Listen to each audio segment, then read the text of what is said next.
ਵਿਦੇਸ਼ ਜਾਣ ਜਾਂ ਨਾ ਜਾਣ ਦਾ ਫੈਸਲਾ ਲੈਣ ਤੋਂ ਪਹਿਲਾਂ ਇਹੋ ਜਿਹੇ ਬਹੁਤ ਸਾਰੇ ਪ੍ਰਸ਼ਨ ਸਾਡੇ ਸਾਰਿਆਂ ਦੇ ਦਿਮਾਗ 'ਚ ਉੱਠਦੇ ਨੇ। ਅਸੀਂ ਇਹਨਾਂ ਬਾਰੇ ਸੋਚਣ ਸਮਝਣ ਦੀ ਜਾਣਨ ਦੀ ਕੋਸ਼ਿਸ਼ ਵੀ ਕਰਦੇ ਹਾਂ ਔਰ ਆਪਣੇ ਵੱਲੋਂ ਸਹੀ ਫੈਸਲਾ ਲੈਣ ਦੀ ਕੋਸ਼ਿਸ਼ ਕਰਦੇ ਹਾਂ, ਲੇਕਿਨ ਫਿਰ ਵੀ ਬਾਅਦ ਦੇ ਵਿੱਚ ਜਦੋਂ ਅਸੀਂ ਫੈਸਲਾ ਲੈ ਲੈਂਦੇ ਹਾਂ ਉਸ 'ਤੇ ਐਕਸ਼ਨ ਵੀ ਲੈ ਲੈਂਦੇ ਹਾਂ, ਬਹੁਤ ਸਾਰੇ ਲੋਕਾਂ ਨੂੰ ਆਪਣੇ ਫੈਸਲਿਆਂ ਨੂੰ ਲੈ ਕੇ ਤਰ੍ਹਾਂ ਤਰ੍ਹਾਂ ਦੀਆਂ ਸ਼ੰਕਾਵਾਂ, ਡਾਊਟਸ ਫੀਲ ਹੁੰਦੇ ਆ। ਕਈ ਵਾਰ ਰੀਥਿੰਕ ਕਰਦੇ ਆ ਲੋਕ, ਦੁਬਾਰਾ ਸੋਚਣ ਦੀ ਕੋਸ਼ਿਸ਼ ਕਰਦੇ ਆ। ਕਈ ਵਾਰ ਆਪਦੇ ਫੈਸਲਿਆਂ ਨੂੰ ਪਲਟਣਾ ਵੀ ਪੈਂਦਾ, ਬਦਲਣਾ ਪੈਂਦਾ। ਤਾਂ ਅੱਜ ਦਾ ਜਿਹੜਾ ਇਹ ਸਾਡਾ ਟੌਪਿਕ ਹੈ ਕਿ ਕੀ ਵਿਦੇਸ਼ ਦੇ ਵਿੱਚ ਜਾ ਕੇ ਸੈਟਲ ਹੋਣਾ, ਉਹਦਾ ਮਾਧਿਅਮ ਮੀਡੀਅਮ ਕੋਈ ਵੀ ਹੋ ਸਕਦਾ ਹੈ। ਜਿਵੇਂ ਟ੍ਰੈਂਡ ਜਾਂ ਸਟੱਡੀ ਵੀਜ਼ਾ ਉਹਦਾ ਇੱਕ ਮੀਡੀਅਮ ਹੈ, ਸਭ ਤੋਂ ਸਟਰੋਂਗ ਇਸ ਵੇਲੇ ਬਣਿਆ ਹੋਇਆ। ਆਪਦੇ ਹੋਮ ਕੰਟਰੀ ਨੂੰ ਛੱਡ ਕੇ, ਜਿੱਥੇ ਸਾਡਾ ਜਨਮ ਹੋਇਆ, ਜਿੱਥੇ ਸਾਡਾ ਪਰਿਵਾਰ ਰਹਿੰਦਾ, ਉਹਨੂੰ ਛੱਡ ਕੇ ਵਿਦੇਸ਼ ਦੇ ਵਿੱਚ ਜਾਣਾ ਔਰ ਉੱਥੇ ਪਰਮਾਨੈਂਟਲੀ ਸੈਟਲ ਹੋ ਜਾਣਾ, ਕੀ ਇਹ ਜਾਣਾ ਚਾਹੀਦਾ, ਨਹੀਂ ਜਾਣਾ ਚਾਹੀਦਾ, ਕਿਸ ਨੂੰ ਜਾਣਾ ਚਾਹੀਦਾ, ਕਿਸ ਨੂੰ ਨਹੀਂ ਜਾਣਾ ਚਾਹੀਦਾ, ਕਿਸ ਢੰਗ ਨਾਲ ਜਾਣਾ ਚਾਹੀਦਾ, ਬੜੇ ਪ੍ਰਸ਼ਨ ਨੇ ਸਾਡੇ ਦਿਮਾਗ ਦੇ ਵਿੱਚ। ਤੁਸੀਂ ਵੀ ਅੱਜ ਦੇ ਇਸ ਬੜੇ ਮਹੱਤਵਪੂਰਨ ਵਿਸ਼ੇ ਤੇ ਆਪਣੇ ਕਮੈਂਟ, ਸੁਝਾਅ, ਵਿਚਾਰ ਕਮੈਂਟ ਸੈਕਸ਼ਨ ਦੇ ਵਿੱਚ ਵੀਡੀਓ ਦੇ ਹੇਠਾਂ ਕਮੈਂਟ ਕਰਕੇ ਜ਼ਰੂਰ ਦਿਓ, ਤਾਂ ਕਿ ਅਸੀਂ ਸਾਰੇ ਰਲ ਮਿਲ ਕੇ ਕੋਈ ਚੰਗੇ ਸਿੱਟੇ ਤੇ ਪਹੁੰਚ ਸਕੀਏ ਤੇ ਜਿਹੜੇ ਆਡੀਅנס ਹੈ, ਦਰਸ਼ਕ ਹੈ, ਦੇਖਣ ਵਾਲੇ ਲੋਕ ਨੇ, ਉਹਨਾਂ ਦੀ ਕੋਈ ਮਦਦ ਕਰ ਸਕੀਏ। ਮੇਰੀ ਰਾਏ ਦਾ ਜਿੱਥੋਂ ਤੱਕ ਸਵਾਲ ਹੈ, ਮੇਰਾ ਮੰਨਣਾ ਹੈ ਕਿ ਇਹੋ ਜਿਹੇ ਪ੍ਰਸ਼ਨਾਂ ਦਾ ਕੋਈ ਵੀ ਜਨਰਲ ਯੂਨੀਵਰਸਲ ਆਨਸਰ ਨਹੀਂ ਦਿੱਤਾ ਜਾ ਸਕਦਾ। ਕੋਈ ਅਸੀਂ ਫਾਰਮੂਲਾ ਨਹੀਂ ਬਣਾ ਸਕਦੇ ਕਿ ਅਸੀਂ ਇੱਕ ਲਾਈਨ 'ਚ ਕਹਿ ਦਈਏ ਕਿ ਹਾਂ ਜਾਣਾ ਚਾਹੀਦਾ, ਸਾਰਿਆਂ ਲਈ ਇਹੀ ਵਧੀਆ ਹੈ ਕਿ ਜਾਓ। ਨਾ ਹੀ ਅਸੀਂ ਇਹ ਕਹਿ ਸਕਦੇ ਹਾਂ ਸਾਰਿਆਂ ਲਈ ਕਿ ਨਾ ਜਾਓ ਇਹ ਵਧੀਆ। ਕਿਸੇ ਇੱਕ ਸੈਂਟੈਂਸ ਦੇ ਵਿੱਚ, ਇੱਕ ਵਾਕ ਦੇ ਵਿੱਚ ਸਾਰਿਆਂ ਤੇ ਲਾਗੂ ਹੋਣ ਵਾਲੇ ਦਾ ਉੱਤਰ ਨਹੀਂ ਦਿੱਤਾ ਜਾ ਸਕਦਾ। ਤਾਂ ਫਿਰ ਅਸੀਂ ਕੀ ਕਰੀਏ? ਤਾਂ ਮੇਰਾ ਮੰਨਣਾ ਹੈ ਕਿ ਵਿਅਕਤੀਗਤ ਭਿੰਨਤਾਵਾਂ ਨੂੰ ਸਮਝਣਾ ਚਾਹੀਦਾ ਸਾਨੂੰ। ਇੰਡੀਵਿਜੂਅਲ ਡਿਫਰੈਂਸਿਸ ਹੁੰਦੇ ਆ, ਹਰ ਇੱਕ ਵਿਅਕਤੀ ਦੂਸਰੇ ਵਿਅਕਤੀ ਤੋਂ ਅਲੱਗ ਹੈ। ਉਹਦੀ ਪਸੰਦ, ਨਾਪਸੰਦ, ਆਦਤਾਂ, ਸੁਭਾਅ, ਉਹਦੀ ਸੋਚ, ਉਹਦਾ ਵਿਚਾਰ, ਉਹਦਾ ਮਾਈਂਡਸੈਟ, ਉਹਦੇ ਘਰ ਦੇ ਹਾਲਾਤ, ਉਹਦਾ ਬਜਟ, ਉਹਦੀ ਉਮਰ, ਉਹਦੀ ਪੜ੍ਹਾਈ ਲਿਖਾਈ, ਉਹਦੀ ਯੋਗਤਾ, ਸਮਰੱਥਾ, ਸਾਰੀਆਂ ਚੀਜ਼ਾਂ 'ਚ ਅਸੀਂ ਇੱਕ ਦੂਜੇ ਨਾਲੋਂ ਵੱਖਰੇ ਹਾਂ। ਤਾਂ ਸਾਨੂੰ ਗੰਭੀਰ ਹੋ ਕੇ, ਸੁਹਿਰਦ ਹੋ ਕੇ, ਬੜਾ ਸਹੀ ਢੰਗ ਦੇ ਨਾਲ ਇਹ ਫੈਸਲਾ ਲੈਣਾ ਚਾਹੀਦਾ। ਮੇਰੇ ਹਿਸਾਬ ਨਾਲ ਸਭ ਤੋਂ ਪਹਿਲਾਂ ਸਾਨੂੰ ਵਿਦੇਸ਼ ਜਾ ਕੇ ਪਰਮਾਨੈਂਟਲੀ ਸੈਟਲ ਹੋਣ ਦੇ ਕੀ ਲਾਭ ਨੇ, ਕਿਹੜੇ ਉਹ ਕਾਰਨ ਨੇ ਜਿਸ ਕਰਕੇ ਸਾਨੂੰ ਜਾਣਾ ਚਾਹੀਦਾ ਜਾਂ ਜਿਹੜੇ ਵਿਅਕਤੀਆਂ ਨੂੰ ਜਾਣਾ ਚਾਹੀਦਾ, ਔਰ ਵਿਦੇਸ਼ ਦੇ ਵਿੱਚ ਆਪਣਾ ਹੋਮ ਕੰਟਰੀ ਛੱਡ ਕੇ ਪਰਮਾਨੈਂਟਲੀ ਸੈਟਲ ਹੋਣ ਦੇ ਕੀ ਨੁਕਸਾਨ ਨੇ। ਆਈ ਮੀਨ ਕਿ ਇਹਦੇ ਪ੍ਰੋਜ਼ ਐਂਡ ਕੌਨਸ ਕੀ ਨੇ, ਉਹਨੂੰ ਵਿਚਾਰਨਾ ਚਾਹੀਦਾ, ਉਹਨੂੰ ਸਮਝਣਾ ਚਾਹੀਦਾ। ਉਸ ਤੋਂ ਫਿਰ ਨੈਕਸਟ ਸਟੈਪ ਤੇ ਅਸੀਂ ਕੋਈ ਹੋਰ ਗੱਲ ਕਰਾਂਗੇ। ਸਾਰੀਆਂ ਜਿਹੜੇ ਸਟੈਪਸ ਨੇ ਬਹੁਤ ਮਹੱਤਵਪੂਰਨ ਨੇ। ਤੁਸੀਂ ਵੀਡੀਓ ਨੂੰ ਅਖੀਰ ਤੱਕ ਦੇਖਣਾ, ਬਿਲਕੁਲ ਵੀ ਕੋਈ ਵੀ ਸਟੈਪ ਮਿਸ ਨਹੀਂ ਕਰਨਾ। ਔਰ ਵੀਡੀਓ ਦੇ ਵਿੱਚ ਕਿਸੇ ਵੀ ਟਾਈਮ ਤੇ ਮੈਂ ਆਪਣੇ ਵੱਲੋਂ ਇੱਕ ਚਾਹਲ ਟਿਪ ਦੇਵਾਂਗਾ, ਜਿਹੜਾ ਸਭ ਤੋਂ ਮਹੱਤਵਪੂਰਨ ਵੈਲਿਊਬਲ ਇਸ ਟੌਪਿਕ ਤੇ ਗੱਲ ਹੋਊਗੀ, ਉਹ ਚਾਹਲ ਟਿਪ ਦੇ ਰਾਹੀਂ ਦਿੱਤੀ ਜਾਓ। ਜੇਕਰ ਤੁਸੀਂ ਅਜੇ ਤੱਕ ਚੈਨਲ ਨੂੰ ਸਬਸਕ੍ਰਾਈਬ ਨਹੀਂ ਕੀਤਾ, ਚੈਨਲ ਨੂੰ ਸਬਸਕ੍ਰਾਈਬ ਕਰ ਲਓ, ਵੀਡੀਓ ਨੂੰ ਲਾਈਕ ਕਰ ਦਿਓ।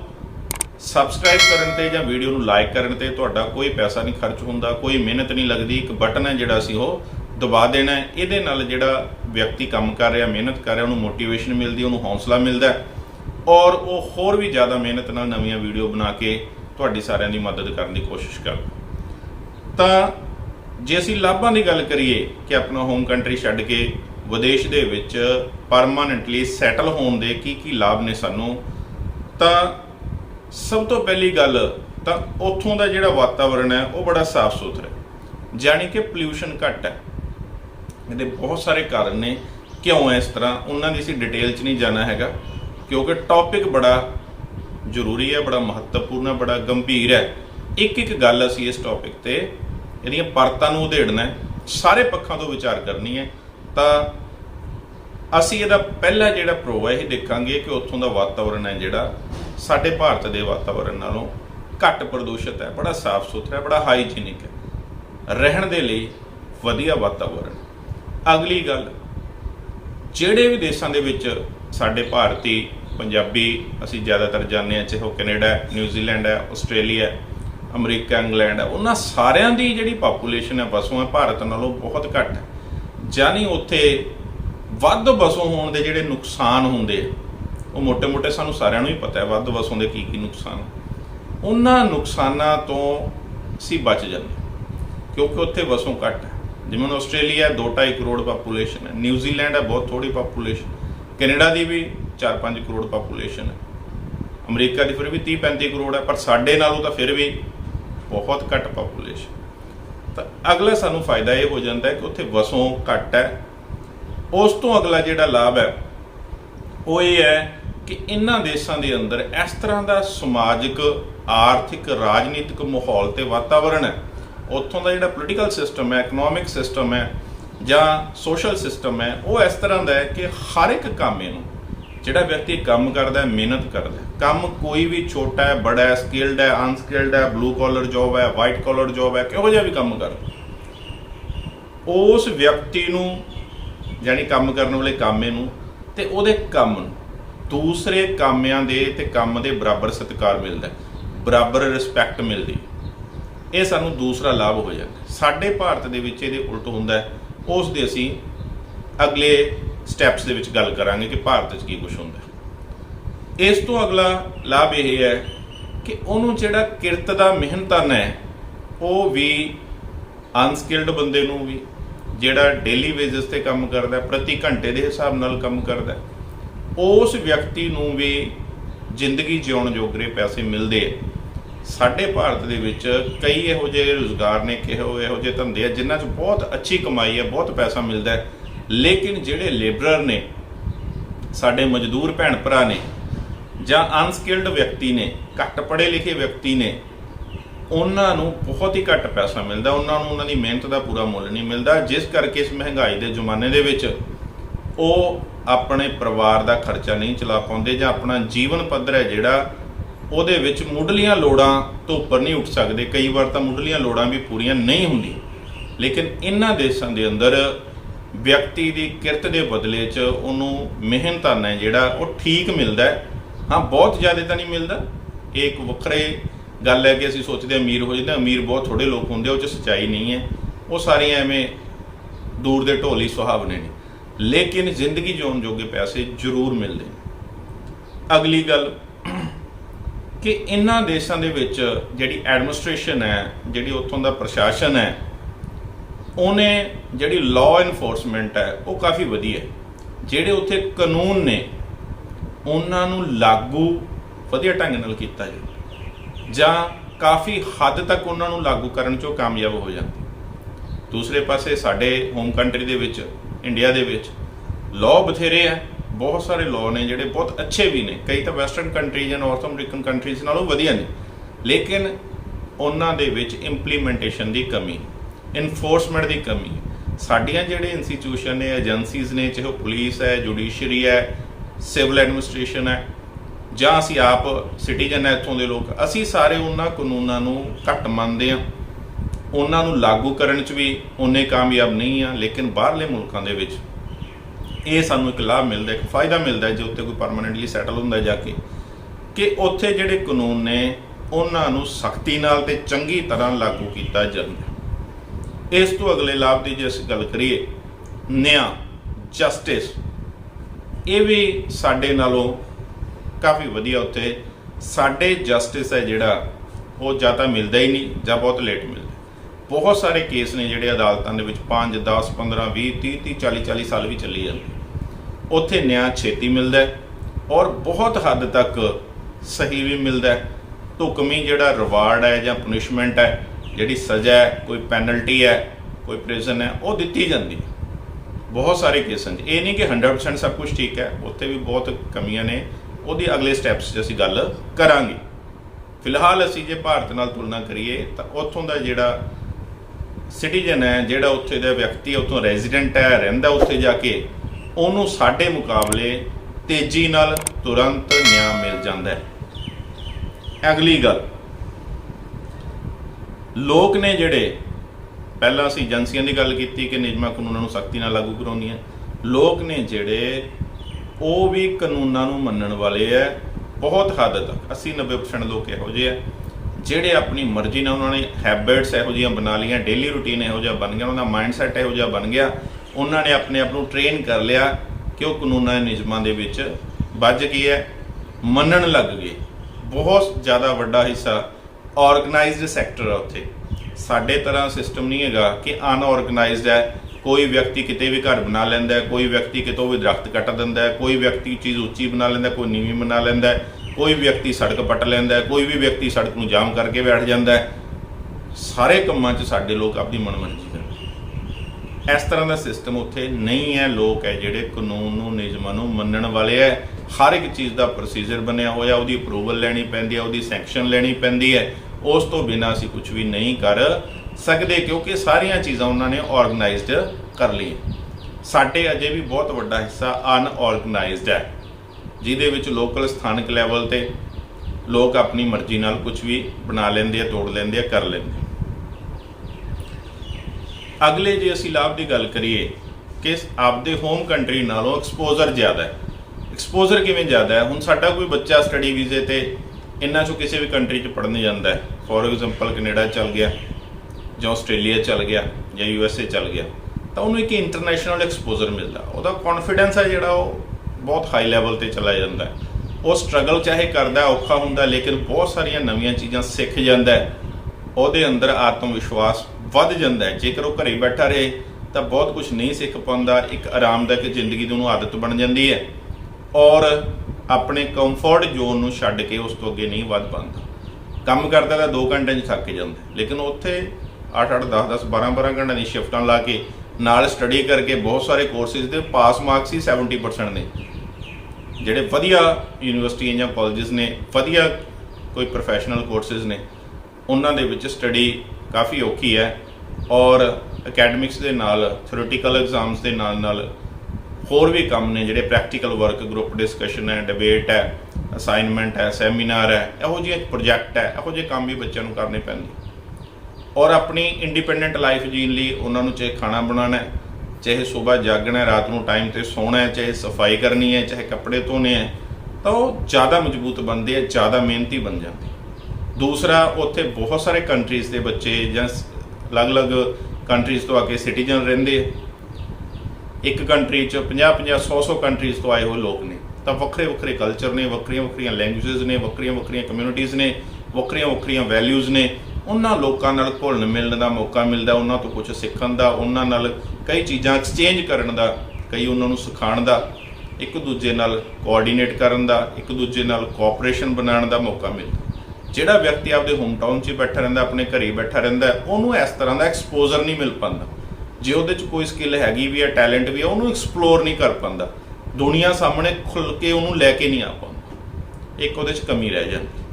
तो असी काफ़ी सारे इहो ਜਿਹੇ लाभां की गल कर ली, इहो ਜਿਹੇ प्रोज की गल कर ली, ਜਿਹੜੇ ਉਹਨਾਂ ਵਿਅਕਤੀਆਂ ਨੂੰ ਮਿਲ ਸਕਦੇ ਆ ਜਿਹੜੇ ਆਪਣਾ ਹੋਮ ਕੰਟਰੀ ਛੱਡ ਕੇ ਇਹਨਾਂ ਵੈਸਟਰਨ ਯੂਰਪੀਅਨ ਜਾਂ ਨਾਰਥ ਅਮਰੀਕਨ ਕੰਟਰੀਜ਼ ਦੇ ਵਿੱਚ, Canada, America, England, New Zealand, Australia ਦੇ ਵਿੱਚ ਪਰਮਾਨੈਂਟਲੀ ਇੰਡੀਆ ਨੂੰ ਛੱਡ ਕੇ ਸੈਟਲ ਹੋਣਾ ਚਾਹੁੰਦੇ, ਚਾਹੇ ਸਟੱਡੀ ਵੀਜ਼ੇ ਤੇ ਜਾ ਕੇ, ਵਰਕ ਪਰਮਿਟ ਤੇ ਜਾ ਕੇ, ਜਾਂ ਇੱਥੋਂ ਕੋਈ ਪ੍ਰੋਫੈਸ਼ਨਲ ਆਕੂਪੇਸ਼ਨ ਦੇ ਬੇਸਿਸ ਤੇ ਡਾਇਰੈਕਟ PR ਲੈ ਕੇ। ਹੁਣ ਅਸੀਂ ਗੱਲ ਕਰਾਂਗੇ ਉਹਨਾਂ ਕੌਨਸ ਦੀ, ਉਹਨਾਂ ਥੋੜ੍ਹੇ ਨੁਕਸਾਨਾਂ ਦੀ, ਜਿਹੜੇ ਇਹੋ ਜਿਹੇ ਵਿਅਕਤੀਆਂ ਨੂੰ ਹੁੰਦੇ ਆ ਜਿਹੜੇ ਆਪਣੇ ਨੇਟਿਵ ਕੰਟਰੀ ਨੂੰ ਛੱਡ ਕੇ, ਆਪਣੇ ਹੋਮ ਕੰਟਰੀ ਨੂੰ ਛੱਡ ਕੇ, ਜਿਵੇਂ ਸਾਡੇ ਇੱਥੋਂ ਪੰਜਾਬ ਨੂੰ ਜਾਂ ਇੰਡੀਆ ਨੂੰ ਛੱਡ ਕੇ ਕੋਈ ਵਿਅਕਤੀ ਬਾਹਰ ਸੈਟਲ ਹੋਣਾ ਚਾਹੁੰਦਾ, ਤਾਂ ਉਹਨੂੰ ਹਮੇਸ਼ਾ ਧਿਆਨ 'ਚ ਰੱਖਣਾ ਚਾਹੀਦਾ ਕਿ ਆਹ ਪ੍ਰੋਬਲਮਸ ਉਹਨੂੰ ਆਉਣਗੀਆਂ, ਆਹ ਨੁਕਸਾਨ ਉਹਨੂੰ ਹੋਣਗੇ, ਫਿਰ ਹੀ ਉਹ ਸਹੀ ਡਿਸੀਜਨ ਲੈ ਪਾਊਗਾ। ਜੇਕਰ ਉਹ ਜਿਹੜੇ ਲਾਭ ਨੇ ਉਹਨਾਂ ਨੂੰ ਵੀ ਪਹਿਲਾਂ ਹੀ ਜਾਣ ਲਏ ਔਰ ਜਿਹੜੇ ਨੁਕਸਾਨ ਨੇ ਉਹਨਾਂ ਨੂੰ ਵੀ ਪਹਿਲਾਂ ਹੀ ਜਾਣ ਲਏ। ਤਾਂ ਨੁਕਸਾਨ ਕੀ ਨੇ? ਸਭ ਤੋਂ ਵੱਡੀ ਪ੍ਰੋਬਲਮ ਇਹ ਹੈ ਕਿ ਸਾਨੂੰ ਇੱਕ ਨਵੇਂ ਕਲਚਰ 'ਚ ਜਾਣਾ ਪੈਂਦਾ। ਜਦੋਂ ਅਸੀਂ ਆਪਣੇ ਸੱਭਿਆਚਾਰ ਤੋਂ ਬਾਹਰ ਜਾਂਦੇ ਹਾਂ ਤਾਂ ਅਸੀਂ ਐਂ ਤੜਫਣ ਲੱਗ ਜਾਂਦੇ ਹਾਂ ਜਿਵੇਂ ਇੱਕ ਮਛਲੀ ਪਾਣੀ ਤੋਂ ਬਿਨਾਂ ਤੜਫਦੀ ਹੈ।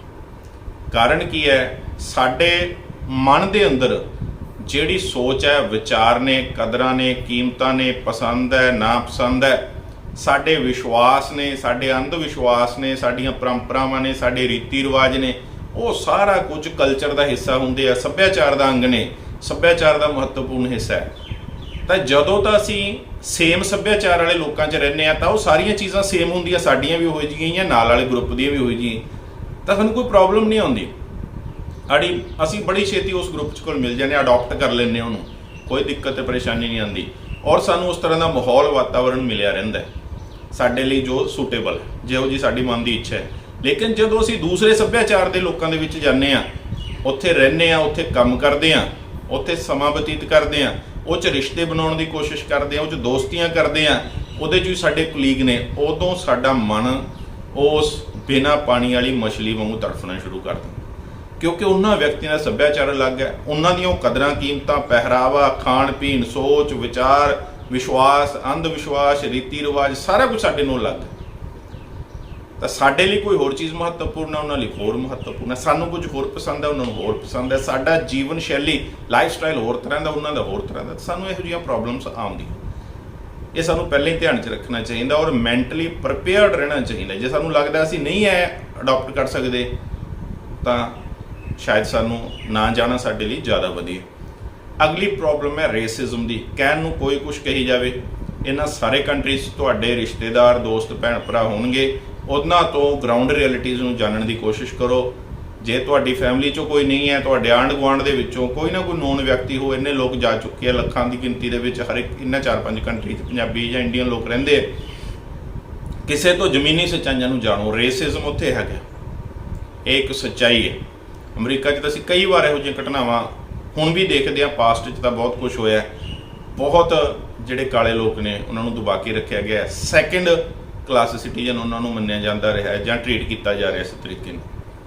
ਹੁਣ ਵੀ ਇਹੋ ਜਿਹੀਆਂ ਪ੍ਰੋਬਲਮਸ ਹੈਗੀਆਂ ਨੇ। ਕਈ ਵਾਰ ਡਿਸਕ੍ਰਿਮੀਨੇਸ਼ਨ, ਭੇਦਭਾਵ ਹੁੰਦਾ ਹੈ, ਕਈ ਵਾਰ ਉਹਨਾਂ ਨੂੰ ਚੜਾਇਆ ਜਾਂਦਾ ਹੈ, ਕਈ ਵਾਰ ਉਹਨਾਂ ਨੂੰ ਹਿਊਮਿਲੇਟ ਕੀਤਾ ਜਾਂਦਾ ਹੈ, ਬੇਇੱਜ਼ਤ ਕੀਤਾ ਜਾਂਦਾ, ਉਹਨਾਂ ਨੂੰ ਹਰਟ ਕੀਤਾ ਜਾਂਦਾ ਹੈ, ਕਈ ਚੀਜ਼ਾਂ 'ਚ ਉਹਨਾਂ ਨੂੰ ਦੂਸਰਿਆਂ ਨਾਲੋਂ ਪਿੱਛੇ ਰੱਖਿਆ ਜਾਂਦਾ। ਤਾਂ ਜਦੋਂ ਵੀ ਸਾਡੇ ਨਾਲ ਇਸ ਤਰ੍ਹਾਂ ਦੀ ਕੋਈ ਵਾਇਲੈਂਸ, ਕੋਈ ਇਸ ਤਰ੍ਹਾਂ ਦੀ ਮਿਸ ਹੈਪਨਿੰਗ ਜਾਂ ਸਾਡੇ ਨਾਲ ਕੋਈ ਮਿਸਬਿਹੇਵ ਹੁੰਦਾ ਤਾਂ ਸਾਨੂੰ ਬੜੀ ਉਦੋਂ ਔਖਿਆਈ, ਭਾਵਨਾਤਮਕ ਤੌਰ 'ਤੇ ਵੀ, ਇਮੋਸ਼ਨਲੀ ਵੀ, ਮੈਂਟਲੀ ਵੀ ਔਰ ਸੋਸ਼ਲੀ ਵੀ, ਕਿਉਂਕਿ ਆਲੇ ਦੁਆਲੇ ਸਮਾਜ ਸਾਡੇ ਨਾਲ ਜਦੋਂ ਸਾਰਾ ਕੁਝ ਵਾਪਰ ਰਿਹਾ ਉਦੋਂ ਦੇਖ ਰਿਹਾ ਹੁੰਦਾ ਤਾਂ ਸਾਨੂੰ ਬੜਾ ਔਖਾ ਮਹਿਸੂਸ ਹੁੰਦਾ ਹੈ। ਉਹਦੇ 'ਚ ਵੀ ਸਾਡੇ ਬੱਚੇ ਜਾਂ ਅਸੀਂ ਖੁਦ ਅਡਾਪਟ ਨਹੀਂ ਕਰ ਪਾਉਂਦੇ, ਐਡਜਸਟ ਨਹੀਂ ਹੋ ਪਾਉਂਦੇ। ਤਾਂ ਇਹਨੂੰ ਵੀ ਮਾਈਂਡ 'ਚ ਰੱਖਣ ਦੀ ਲੋੜ ਹੈ ਕਿ ਰੇਸਿਜ਼ਮ ਹੈ, ਸਾਨੂੰ ਅੱਜ ਨਹੀਂ ਤਾਂ ਕੱਲ੍ਹ ਫੇਸ ਕਰਨਾ ਪਊਗਾ। ਘੱਟ ਕਰਨਾ ਪਵੇ, ਵੱਧ ਕਰਨਾ ਪਵੇ, ਉਹ ਇੱਕ ਵੱਖਰੀ ਗੱਲ ਹੈ। ਅਗਲੀ ਗੱਲ ਇਹ ਹੈ ਕਿ ਜਿਵੇਂ ਮੈਂ ਪਹਿਲਾਂ ਦੱਸਿਆ ਕਿ ਕਲਚਰ ਅਲੱਗ ਹੋਣ ਕਰਕੇ ਕਦਰਾਂ ਕੀਮਤਾਂ ਜਿਹੜੀਆਂ ਅਲੱਗ, ਉੱਥੋਂ ਦਾ ਜਿਹੜਾ ਪੋਲੀਟੀਕਲ ਸਿਸਟਮ ਹੈ, ਉੱਥੋਂ ਦਾ ਜਿਹੜਾ ਸੋਸ਼ਲ ਸਿਸਟਮ ਹੈ, ਉੱਥੋਂ ਦਾ ਜਿਹੜਾ ਇਕਨੋਮਿਕ ਸਿਸਟਮ ਹੈ, ਉਹ ਕਾਫੀ ਹੱਦ ਤੱਕ ਇੰਡੀਆ ਨਾਲੋਂ ਅਲੱਗ ਹੈ। ਪੂਰੀ ਤਰੀਕੇ ਨਾਲ ਸਾਰਾ ਕੁਝ ਕਾਰਪੋਰੇਟਸ ਦੇ ਕੰਟਰੋਲ 'ਚ ਹੈ। ਪੂਰੇ ਇੱਥੋਂ ਤੱਕ ਕਿ ਸਰਕਾਰਾਂ ਵੀ, ਸਾਡੇ ਇੱਥੇ ਵੀ ਹੈਗਾ, ਲੇਕਿਨ ਸਾਡੇ ਹਜੇ, ਅਸੀਂ ਇੱਕ ਡਿਵੈਲਪਿੰਗ ਕੰਟਰੀ ਆ, ਉਹ ਡਿਵੈਲਪਡ ਹੋ ਚੁੱਕੀ ਹੈ, ਪੀਕ ਆਊਟ ਕਰ ਚੁੱਕੀ ਹੈ। ਜਿਹੜੀਆਂ ਚੀਜ਼ਾਂ ਉੱਥੇ ਹੋ ਚੁੱਕੀਆਂ ਇੰਡੀਆ 'ਚ ਅਜੇ ਹੋ ਰਹੀਆਂ, ਜਾਂ 10 ਸਾਲ ਬਾਅਦ ਹੋਣਗੀਆਂ, 5 ਸਾਲ ਬਾਅਦ ਹੋਣਗੀਆਂ, ਕਈ 20 ਸਾਲ ਬਾਅਦ ਹੋਣਗੀਆਂ। ਤਾਂ ਉੱਥੇ ਪੂਰਾ ਕੰਟਰੋਲ ਹੈ ਜਿਹੜਾ ਰਿਚ ਕਲਾਸ ਦਾ, ਕਾਰਪੋਰੇਟਸ ਦਾ, ਇੰਡਸਟਰੀਅਲਿਸਟ ਦਾ, ਬੜੀਆਂ ਬੜੀਆਂ MNC ਕੰਪਨੀਆਂ ਦਾ। ਕੰਟਰੀ ਦੀ ਇਕੋਨਮੀ 'ਤੇ ਵੀ, ਸੁਸਾਇਟੀ 'ਤੇ ਵੀ ਉਹਨਾਂ ਦਾ ਹੀ ਪ੍ਰਭਾਵ ਹੈ। ਸਰਕਾਰਾਂ ਤੋਂ ਉਹਨਾਂ ਦੀ ਕਠਪੁਤਲੀਆਂ ਨੇ, ਪਾਪੇਟ ਨੇ, ਉਹਨਾਂ ਦੇ ਕੰਟਰੋਲ 'ਚ ਨੇ। ਦੂਰ ਦੇ ਟੋਲ ਸੁਹਾਵਣੇ ਲੱਗ ਸਕਦੇ ਆ, ਸਾਨੂੰ ਲੱਗ ਸਕਦਾ ਫਲਾਣਾ ਨੇਤਾ ਬੜਾ ਵਧੀਆ, ਅਸੀਂ ਮੀਡੀਆ 'ਤੇ ਫੋਟੋਆਂ ਦੇਖ ਲਈਆਂ, ਵੀਡੀਓ ਦੇਖ ਲਈਆਂ, ਹੈਲੋ ਹਾਈ ਕਰ ਲਿਆ, ਉਹਦੇ ਘਰ ਵਾਲੀ ਫੋਟੋ ਦੇਖ ਲਈ, ਉਹਦੇ ਬੱਚਿਆਂ ਦੀ ਫੋਟੋ ਦੇਖ ਲਈ, ਇਮੋਸ਼ਨਲ ਗੱਲਾਂ ਦੇਖ ਲਈਆਂ, ਸੈਂਟੀਮੈਂਟਲ ਗੱਲਾਂ ਦੇਖ ਲਈਆਂ, ਉਹ 'ਚ ਕੋਈ ਸੱਚਾਈ ਨਹੀਂ। ਕਾਰਪੋਰੇਟਸ ਜਾਂ MNCs ਸਰਕਾਰਾਂ ਬਣਾਉਂਦੀਆਂ, ਉਹੀ ਚਲਾਉਂਦੀਆਂ, ਉਹੀ ਆਪਣੀ ਮਨਮਰਜ਼ੀ ਦੀਆਂ ਨੀਤੀਆਂ ਬਣਾਉਂਦੀਆਂ, ਉਹੀ ਆਪਦੇ ਹਿੱਤਾਂ ਨੂੰ ਪ੍ਰੋਟੈਕਟ ਕਰਦੀਆਂ ਸਰਕਾਰ ਦੇ ਥਰੂ, ਉਹੀ ਸਾਡੇ ਤੋਂ ਪੈਸਾ ਲੁੱਟਣ ਦੀ ਕੋਸ਼ਿਸ਼ ਕਰਦੀਆਂ ਨਾਰਮਲ ਸਿਟੀਜ਼ਨਸ ਤੋਂ। ਕਿਸੇ ਤਰੀਕੇ ਨਾਲ ਬਖਸ਼ਦੀਆਂ ਨਹੀਂ ਹੈ, ਕੋਈ ਨਰਮਾਈ ਨਹੀਂ ਵਰਤਦੀ। ਅਗਲੀ ਗੱਲ, ਜਿਹੜੇ ਵਿਅਕਤੀ ਇੱਥੇ ਜ਼ਿਆਦਾ ਖੁੱਲ੍ਹੇ ਰਹੇ ਹੋਏ ਆ, ਕਾਨੂੰਨਾਂ ਨਿਯਮਾਂ ਨੂੰ ਜ਼ਿਆਦਾ ਨਹੀਂ ਮੰਨਦੇ, ਬੰਧਨਾਂ ਦੇ ਵਿੱਚ ਰਹਿਣਾ ਉਹਨਾਂ ਨੂੰ ਪਸੰਦ ਨਹੀਂ ਹੈ, ਜਾਂ ਉਹਨਾਂ ਦਾ ਸੁਭਾਅ ਇਸ ਤਰ੍ਹਾਂ ਦਾ ਬਣ ਚੁੱਕਿਆ, ਆਦਤਾਂ ਬਣ ਜਾਂਦੀਆਂ ਕਿ ਛੋਟੀਆਂ-ਮੋਟੀਆਂ ਗਲਤੀਆਂ ਕਰਦੇ ਹੀ ਰਹਿੰਦੇ ਆ, ਉਹਨਾਂ ਨੂੰ ਵੀ ਦਿੱਕਤ ਆਊਗੀ, ਕਿਉਂਕਿ ਕਾਨੂੰਨ ਸਖਤ ਨੇ, ਬਾਰ-ਬਾਰ ਜੁਰਮਾਨਾ, ਬਾਰ-ਬਾਰ ਸਜ਼ਾ। ਤਾਂ ਲਾਈਫ ਸਟਾਈਲ ਹੈ ਜਿਹੜਾ ਇੱਕਦਮ ਇਹਨੇ ਡਿਸਿਪਲਿਨ ਦੇ ਵਿੱਚ ਲੈ ਕੇ ਆਉਣਾ ਕਾਫੀ ਔਖਾ ਕਈ ਵਿਅਕਤੀਆਂ ਲਈ। ਤਾਂ ਉਹਨਾਂ ਨੂੰ ਇਸ ਗੱਲ ਦਾ ਧਿਆਨ ਰੱਖਣਾ ਚਾਹੀਦਾ ਕਿ ਇਹ ਉੱਥੋਂ ਦੇ ਸਿਸਟਮ ਦਾ ਸਾਡੇ ਲਈ ਇੱਕ ਕੌਨਸ ਬਣ ਸਕਦਾ, ਉੱਥੋਂ ਦੇ ਲੋਕਾਂ ਲਈ ਸ਼ਾਇਦ ਉਹ ਪ੍ਰੋ ਹੋਵੇ। ਅਗਲੀ ਗੱਲ ਹੈ ਕਿ ਮਹਿੰਗਾਈ ਜ਼ਿਆਦਾ ਹੈ ਸਾਡੇ ਨਾਲੋਂ, ਇੰਡੀਆ ਨਾਲੋਂ, ਪੰਜਾਬ ਨਾਲੋਂ ਉੱਥੇ ਮਹਿੰਗਾਈ ਜ਼ਿਆਦਾ। ਉਦਾਹਰਨ ਲਈ ਕਿਸੇ ਚੀਜ਼ ਨੂੰ ਤੁਸੀਂ ਕੰਪੇਅਰ ਕਰਕੇ ਦੇਖੋ, ਤੁਹਾਨੂੰ ਉਹਦਾ ਰੇਟ, ਉਹਦਾ ਪ੍ਰਾਈਸ ਕਾਫੀ ਜ਼ਿਆਦਾ ਮਹਿਸੂਸ ਹੋਊਗਾ। ਕੰਪੇਅਰ ਇਹ ਨਹੀਂ ਕਰਨਾ ਕਿ ਉੱਧਰਲੇ ਡਾਲਰਾਂ ਨੂੰ ਭਾਰਤੀ ਰੁਪਈਆਂ 'ਚ ਕਨਵਰਟ ਕਰਕੇ ਅਸੀਂ ਸੋਚੀਏ ਕਿ ਅੱਛਾ ਇਹ ਚੀਜ਼ ਇੰਨੇ ਰੁਪਏ ਦੀ ਹੈ, ਇਸ ਤਰ੍ਹਾਂ ਨਹੀਂ ਕਰਨਾ। ਕੋਈ ਬੰਦਾ ਵਾਲ ਕਟਾਉਣ ਗਿਆ, ਇੱਧਰ ਕੰਪੇਅਰ ਕਰ ਲਗੇ, ਅੱਛਾ ਜੀ 3-4 ਹਜ਼ਾਰ ਰੁਪਏ 'ਚ ਵਾਲ ਹੀ ਕੱਟੇ ਜਾਂਦੇ ਆ, ਇਹ ਤਰੀਕਾ ਨਹੀਂ ਹੈ। ਕੰਪੇਅਰ ਕਰਨਾ ਉਹਨਾਂ ਦੀ ਅਰਨਿੰਗ ਨਾਲ ਕਿ ਇੱਕ ਨੋਰਮਲ ਵਿਅਕਤੀ, ਇੱਕ ਸਟੂਡੈਂਟ, ਇੱਕ ਵਰਕ ਪਰਮਿਟ ਵਾਲਾ ਕਿੰਨੇ ਪੈਸੇ ਕਮਾਉਂਦਾ ਮਹੀਨੇ ਦੇ, ਉਹਨੂੰ ਕਿਹੜੀ ਚੀਜ਼ 'ਤੇ ਕਿੰਨੇ ਪੈਸੇ ਖਰਚ ਹੁੰਦੇ ਆ, ਅਤੇ ਸਾਡੇ ਅਸੀਂ ਕਿੰਨੇ ਕੁ ਪੈਸੇ ਕਮਾਉਂਦੇ ਹਾਂ ਅਤੇ ਕਿਹੜੀ ਚੀਜ਼ 'ਤੇ ਕਿੰਨੇ ਕੁ ਖਰਚ ਕਰਦੇ। ਸਾਨੂੰ ਸਮਝ ਆਊਗਾ, ਮਹਿਸੂਸ ਹੋਊਗਾ ਕਿ ਸਾਡੇ ਨਾਲੋਂ ਮਹਿੰਗਾਈ ਜ਼ਿਆਦਾ ਹੈ। ਇਸੇ ਨਾਲ ਹੀ ਜੁੜੀ ਅਗਲੀ ਗੱਲ ਹੈ ਕਿ ਉੱਥੇ ਰਹਿਣ ਸਹਿਣ ਦੇ ਖਰਚੇ ਜ਼ਿਆਦਾ ਨੇ, ਲਿਵਿੰਗ ਐਕਸਪੈਂਸਿਸ ਜ਼ਿਆਦਾ ਨੇ, ਲਿਵਿੰਗ ਕਾਸਟ ਜ਼ਿਆਦਾ ਹੈ। ਇੰਡੀਆ ਦੇ ਵਿੱਚ ਜਿਹੜੀਆਂ ਬੇਸਿਕ ਨੀਡਸ ਨੇ, ਕੁੱਲੀ ਗੁੱਲੀ ਜੁੱਲੀ, ਰੋਟੀ ਕੱਪੜਾ ਤੇ ਮਕਾਨ ਅਜੇ ਵੀ ਬਹੁਤ ਸਸਤੀਆਂ ਨੇ। ਬਹੁਤ ਸਾਰੀ ਸਾਨੂੰ ਆਜ਼ਾਦੀ ਹੈ, ਤੁਸੀਂ ਆਪਦੀ ਮਰਜ਼ੀ ਨਾਲ ਕਿਤੇ ਵੀ ਜਗ੍ਹਾ ਖਰੀਦ ਕੇ ਆਪਦੀ ਮਰਜ਼ੀ ਨਾਲ ਘਰ ਬਣਾ ਸਕਦੇ ਹੋ। ਬਹੁਤ ਸਾਰੇ ਲੋਕਾਂ ਨੇ ਤਾਂ ਮੈਪ ਵੀ ਨਹੀਂ ਅਪਰੂਵ ਕਰਾਏ ਹੋਏ, ਕਲੋਨੀਆਂ ਵੀ ਨਹੀਂ ਅਪਰੂਵ ਹੈਗੀਆਂ, ਫਿਰ ਵੀ ਬਣਾ ਰੱਖੀ ਹੈ। ਅਜੇ ਕੰਮ ਚੱਲੀ ਜਾਂਦਾ, ਸਰਕਾਰ ਵੱਲੋਂ ਕੋਈ ਬਾਹਲੀ ਪ੍ਰੋਬਲਮ ਨਹੀਂ ਹੈ। ਜੇ ਅਪਰੂਵ ਵੀ ਕਰਾਉਣਾ ਤਾਂ ਵੀ ਬਹੁਤ ਸੌਖਾ, ਇੱਕ ਫਾਈਲ ਲਾ ਕੇ 5-7 ਹਜ਼ਾਰ ਰੁਪਏ ਫੀਸ ਭਰ ਕੇ ਤੁਸੀਂ ਅਪਰੂਵ ਕਰਾ ਸਕਦੇ। ਤੇ ਘਰ ਸਸਤਾ ਵੀ ਹੈ, ਸੌਖਾ ਵੀ ਹੈ, ਮਰਜ਼ੀ ਵੀ ਹੈ ਬਣਾਉਣ ਦੀ, ਰੈਨੋਵੇਟ ਕਰਨ ਦੀ, ਉਹਨੂੰ ਮੋਡੀਫਾਈ ਕਰਨ ਦੀ, ਦੁਬਾਰਾ ਤੋੜ ਕੇ ਬਣਾਉਣ ਦੀ। ਉੱਥੇ ਐਸਾ ਕੁਝ ਨਹੀਂ ਹੈ। ਸਭ ਕੁਝ ਵੱਡੀਆਂ ਵੱਡੀਆਂ ਕੰਪਨੀਆਂ ਦੇ, ਜਿਹੜੇ ਰੀਅਲ ਏਸਟੇਟ ਦੀਆਂ ਕੰਪਨੀਆਂ ਨੇ, ਕਾਰਪੋਰੇਟਸ ਨੇ, ਉਹਨਾਂ ਦੇ ਕੰਟਰੋਲ 'ਚ ਹੈ। ਉਹਨਾਂ ਤੋਂ ਬਣਿਆ ਬਣਾਇਆ ਘਰ ਹੀ ਅਸੀਂ ਖਰੀਦਣਾ ਹੈ, ਉਹਨਾਂ ਦੀਆਂ ਹੀ ਸ਼ਰਤਾਂ ਹੈ, ਉਹਨਾਂ ਦਾ ਹੀ ਸਾਰਾ ਸਿਸਟਮ ਹੈ। ਅਸੀਂ ਕੁਝ ਵੀ ਨਹੀਂ ਕਰ ਸਕਦੇ ਔਰ ਉਹਦੀ ਕਾਸਟ ਵੀ ਬਹੁਤ ਜ਼ਿਆਦਾ ਹੈ। 10-10, 15-15 ਲੱਖ ਡਾਲਰ ਦੇ ਘਰ ਨੇ, 2-3 ਕਮਰਿਆਂ ਦਾ, ਨੋਰਮਲ ਇੱਕ ਨਿਊਕਲੀਅਰ ਫੈਮਿਲੀ ਲਈ, ਮੀਆਂ ਬੀਵੀ ਤੇ 2 ਬੱਚੇ ਦੇ ਰਹਿਣ ਲਈ। ਤੇ ਜਿਹੜਾ ਵਿਅਕਤੀ ਥੋੜੇ ਪੈਸੇ ਕਮਾਉਂਦਾ ਉਹਦੇ ਲਈ ਉਹ ਘਰ ਖਰੀਦਣਾ ਤਾਂ ਬਹੁਤ ਵੱਡੀ ਗੱਲ ਹੈ। ਉਹਦੀ ਡਾਊਨ ਪੇਮੈਂਟ ਕਰਨੀ ਵੀ ਬਹੁਤ ਔਖੀ ਹੈ ਔਰ 20 ਤੋਂ 30 ਸਾਲ ਦੀ ਮੌਰਗੇਜ ਹੈ, 20-30 ਸਾਲ ਦੀਆਂ ਕਿਸ਼ਤਾਂ ਭਰੀ ਜਾਂਦੀਆਂ। ਬੜੀ ਪਰੇਸ਼ਾਨੀ ਵਾਲਾ ਕੰਮ ਹੈ, ਕੋਈ ਛੋਟੀ ਗੱਲ ਨਹੀਂ ਹੈ। ਔਰ ਘਰ ਇੱਕ ਬੇਸਿਕ ਨੀਡ ਹੈ, ਤੋਂ ਬਿਨਾਂ ਅਸੀਂ ਰਹਿ ਵੀ ਨਹੀਂ ਸਕਦੇ। ਇਸੇ ਤਰੀਕੇ ਨਾਲ ਹੀ ਇੰਸ਼ੋਰੈਂਸ ਨੂੰ ਜੇ ਅਸੀਂ ਕੰਪੇਅਰ ਕਰੀਏ, ਸਾਡੇ ਇੱਥੇ ਜਿਹੜਾ ਅਸੀਂ ਬੀਮਾ ਕਰਾਉਂਦੇ ਉਹਦਾ ਪ੍ਰੀਮੀਅਮ ਅਜੇ ਬਹੁਤ ਘੱਟ ਹੈ, ਕਿਉਂਕਿ ਸਾਡੇ 3-4 ਸਰਕਾਰੀ ਕੰਪਨੀਆਂ ਨੇ। ਜਿਵੇਂ ਲਾਈਫ ਇੰਸ਼ੋਰੈਂਸ ਦੇ ਵਿੱਚ LIC ਹੈ ਔਰ ਵਹੀਕਲ ਇੰਸ਼ੋਰੈਂਸ ਦੇ ਵਿੱਚ ਜਾਂ ਜਨਰਲ ਇੰਸ਼ੋਰੈਂਸ ਦੇ ਵਿੱਚ ਵੀ 3-4 ਯੂਨਾਈਟਿਡ ਇੰਡੀਆ ਇੰਸ਼ੋਰੈਂਸ ਹੈ, ਨੈਸ਼ਨਲ ਇੰਸ਼ੋਰੈਂਸ ਕੰਪਨੀ ਹੈ, ਕਈ ਸਰਕਾਰੀ ਕੰਪਨੀਆਂ ਨੇ। ਔਰ ਕਿਤੇ ਨਾ ਕਿਤੇ ਸਰਕਾਰ ਅਜੇ ਵੀ ਰੈਗੂਲੇਟ ਕਰਦੀ ਹੈ ਪ੍ਰਾਈਵੇਟ ਕੰਪਨੀਆਂ ਨੂੰ, ਉਹਨਾਂ 'ਤੇ ਕੰਟਰੋਲ ਹੈ, ਜਿਹਦੇ ਕਰਕੇ ਉਹ ਜ਼ਿਆਦਾ ਪ੍ਰੀਮੀਅਮ ਨਹੀਂ ਵਧਾ ਪਾ ਰਹੇ। ਜੇ ਅਸੀਂ ਇੱਥੇ 10-15 ਲੱਖ ਦੀ ਕਾਰ ਲੈਂਦੇ ਹਾਂ ਤਾਂ 10-12 ਹਜ਼ਾਰ ਰੁਪਇਆ, 15 ਹਜ਼ਾਰ ਰੁਪਇਆ ਉਹਦਾ ਸਾਲ ਦਾ ਇੰਸ਼ੋਰੈਂਸ ਬੀਮਾ ਪੇ ਕਰਦੇ ਹਾਂ। ਉੱਥੇ 500, 600 ਡਾਲਰ ਮਹੀਨੇ ਦਾ ਇੰਸ਼ੋਰੈਂਸ ਪੇ ਕਰ ਰਹੇ ਲੋਕ। ਤਾਂ ਜੇ ਉਹਨਾਂ ਦੀ ਅਰਨਿੰਗ ਨਾਲ ਕੰਪੇਅਰ ਕਰੀਏ ਤਾਂ ਉਹਨਾਂ ਦੀ ਆਮਦਨ ਦਾ ਵੱਡਾ ਹਿੱਸਾ ਇੰਸ਼ੋਰੈਂਸ 'ਚ ਚਲਾ ਜਾਂਦਾ ਹੈ। ਆਪਦਾ ਵੀ ਇੰਸ਼ੋਰੈਂਸ ਹੈ, ਘਰ ਦਾ ਵੀ ਇੰਸ਼ੋਰੈਂਸ ਹੈ, ਬਿਜ਼ਨਸ ਦਾ ਵੀ ਇੰਸ਼ੋਰੈਂਸ ਹੈ, ਕਾਰ ਦਾ ਵੀ ਇੰਸ਼ੋਰੈਂਸ ਹੈ। ਲੇਕਿਨ ਸਾਡੇ ਇੱਥੇ ਜੋ ਸਾਡੀ ਅਰਨਿੰਗ ਹੈ, ਜੋ ਸਾਡੀ ਕਮਾਈ ਹੈ, ਉਹਦਾ 1-2% ਹੀ ਅਸੀਂ ਮਸਾ ਇੰਸ਼ੋਰੈਂਸ 'ਚ ਪੇ ਕਰਦੇ ਔਰ ਇੰਸ਼ੋਰੈਂਸ ਲੈ ਵੀ ਲੈਂਦੇ ਹਾਂ ਇੰਨਾ ਘੱਟ ਪੇ ਕਰਕੇ। ਤਾਂ ਸਾਡੇ ਲਿਵਿੰਗ ਕਾਸਟ ਹਜੇ ਘੱਟ ਹੈ, ਉੱਥੇ ਰਹਿਣ ਸਹਿਣ ਦੇ ਖਰਚੇ ਬਹੁਤ ਜ਼ਿਆਦਾ ਨੇ। ਇਕੱਲੇ ਇਹਨਾਂ ਦੇਖੋ ਕਿ ਅਰਨਿੰਗ ਜ਼ਿਆਦਾ ਹੈ, ਜਾਂ ਉਸ ਅਰਨਿੰਗ ਨੂੰ ਭਾਰਤੀ ਰੁਪਈਆਂ 'ਚ ਕਨਵਰਟ ਕਰਕੇ ਨਾ ਦੇਖੀ ਜਾਓ ਕਿ ਬੰਦਾ 2 ਲੱਖ ਕਮਾ ਰਿਹਾ, 3 ਲੱਖ ਕਮਾ ਰਿਹਾ, 4 ਲੱਖ ਕਮਾ ਰਿਹਾ, ਉਨੇ ਹੀ ਖਰਚ ਹੋਈ ਜਾਂਦੇ। ਔਰ ਜੇ ਪਰਮਾਨੈਂਟਲੀ ਸੈਟਲ ਹੋਊਗਾ ਤਾਂ ਹੋਰ ਵੀ ਵੱਧ ਜਾਣਗੇ ਖਰਚੇ। ਉਹ ਕਾਰਾਂ ਵੀ ਖਰੀਦੂਗਾ, ਘਰ ਵੀ ਖਰੀਦੂਗਾ, ਫੈਮਿਲੀ ਦਾ ਸਾਈਜ਼ ਵੀ ਬੜਾ ਹੋਊਗਾ, ਤਰ੍ਹਾਂ ਤਰ੍ਹਾਂ ਦੀਆਂ ਪਰੇਸ਼ਾਨੀਆਂ। ਜੇ ਇੰਸ਼ੋਰੈਂਸ ਤੋਂ ਬਾਹਰ ਕੋਈ ਮੈਡੀਕਲ ਖਰਚਾ ਸਾਨੂੰ ਕਰਨਾ ਪੈਂਦਾ ਉਹ ਬਹੁਤ ਜ਼ਿਆਦਾ। ਸਾਡੇ ਇਲਾਜ ਬਹੁਤ ਸਸਤਾ ਹੈ, ਉੱਥੇ ਇਲਾਜ ਬਹੁਤ ਮਹਿੰਗਾ ਹੈ। ਸਾਡੇ ਇਲਾਜ ਦੇ ਵਿੱਚ ਵੇਟਿੰਗ ਨਹੀਂ ਹੈ, ਤੁਹਾਨੂੰ ਐਮਰਜੈਂਸੀ 5 ਮਿੰਟਾਂ 'ਚ super specialist MCH DM doctor attend ਕਰ ਲੈਂਦਾ, ਦੇਖ ਲੈਂਦਾ। ਐਮਰਜੈਂਸੀ ਤੁਹਾਡੀ 2-4 ਘੰਟਿਆਂ 'ਚ ਸਰਜਰੀ ਵੀ ਹੋ ਸਕਦੀ ਹੈ, ਉੱਥੇ ਮਹੀਨਾ 2-2 ਮਹੀਨੇ 6-6 ਮਹੀਨਿਆਂ ਦੀ ਵੇਟਿੰਗ ਚੱਲਦੀ। ਬਹੁਤ ਪਰੇਸ਼ਾਨੀਆਂ ਨੇ ਇਹੋ ਜਿਹੀਆਂ ਜਿਹੜੀਆਂ ਅਸੀਂ ਬਹੁਤ ਸਾਰੇ ਲੋਕ ਨਹੀਂ ਜਾਣਦੇ ਜਾਂ ਸਾਨੂੰ ਅਜੇ ਤੱਕ ਉਹਦਾ ਅਨੁਭਵ ਨਹੀਂ ਹੋਇਆ। ਸਾਡਾ ਵਾਹ ਨਹੀਂ ਪਿਆ ਉਹਦੇ ਨਾਲ। ਸਿਆਣੇ ਕਹਿੰਦੇ ਆ ਜਾਂ ਰਾਹ ਪਏ ਜਾਣੀ ਹੈ ਜਾਂ ਵਾਹ ਪਏ ਜਾਣੀ। ਲੇਕਿਨ ਸਾਨੂੰ ਫੈਸਲਾ ਲੈਣ ਤੋਂ ਪਹਿਲਾਂ ਕਿ ਕੀ ਅਸੀਂ ਜਾਣਾ ਜਾਂ ਨਹੀਂ ਜਾਣਾ, ਜਾਣਨਾ ਜ਼ਰੂਰੀ ਹੈ। ਇਹੋ ਜਿਹੀਆਂ ਗੱਲਾਂ ਸਾਨੂੰ ਪਤਾ ਹੋਣੀਆਂ ਚਾਹੀਦੀਆਂ। ਅਗਲੀ ਗੱਲ ਨੁਕਸਾਨ ਇਹ ਹੈ ਕਿ ਸਾਨੂੰ ਸਾਰਾ ਕੁਝ ਜ਼ੀਰੋ ਤੋਂ ਸ਼ੁਰੂ ਕਰਨਾ ਪਊਗਾ। ਸਾਡੇ ਹੋਮ ਕੰਟਰੀ ਦੇ ਵਿੱਚ ਸਾਡੇ ਦਾਦੇ ਪੜਦਾਦਿਆਂ ਦਾ ਕੋਈ ਜ਼ਮੀਨ, ਕੋਈ ਘਰ, ਕੋਈ ਪਲਾਟ, ਕੋਈ ਦੁਕਾਨ, ਕੋਈ ਬਿਜ਼ਨਸ, ਕੋਈ ਅੱਡਾ, ਕੁਛ ਨਾ ਕੁਛ ਹੁੰਦਾ ਹੈ। ਅਸੀਂ ਉਸ ਤੋਂ ਅੱਗੇ ਗੱਲ ਨੂੰ ਵਧਾਉਣੀ ਹੈ।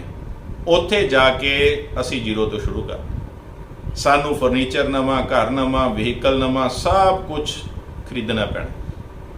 ਚਾਹੇ ਅੱਜ ਖਰੀਦੀਏ, ਅੱਧੀਆਂ ਚੀਜ਼ਾਂ 6 ਮਹੀਨੇ ਬਾਅਦ, ਅੱਧੀਆਂ 2 ਸਾਲ ਬਾਅਦ, ਅੱਧੀਆਂ 4 ਸਾਲ ਬਾਅਦ, ਕਰਨਾ ਸਭ ਕੁਝ ਪੈਣਾ।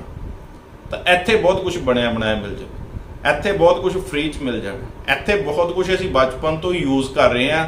ਅਸੀਂ ਉਹਨੂੰ ਖਰੀਦਿਆ ਵੀ ਨਹੀਂ ਹੈਗਾ, ਅਸੀਂ ਉਹਦੇ ਲਈ ਮਿਹਨਤ ਵੀ ਨਹੀਂ ਕੀਤੀ ਹੈਗੀ। ਲੇਕਿਨ ਉਹਨੂੰ ਸਾਰੇ ਕਾਸੇ ਨੂੰ ਛੱਡ ਕੇ ਦੁਬਾਰਾ ਜ਼ੀਰੋ ਤੋਂ ਸ਼ੁਰੂ ਕਰਨਾ ਹਰ ਇੱਕ ਬੰਦੇ ਦੇ ਵਾਸ ਦੀ ਗੱਲ ਨਹੀਂ ਹੈ।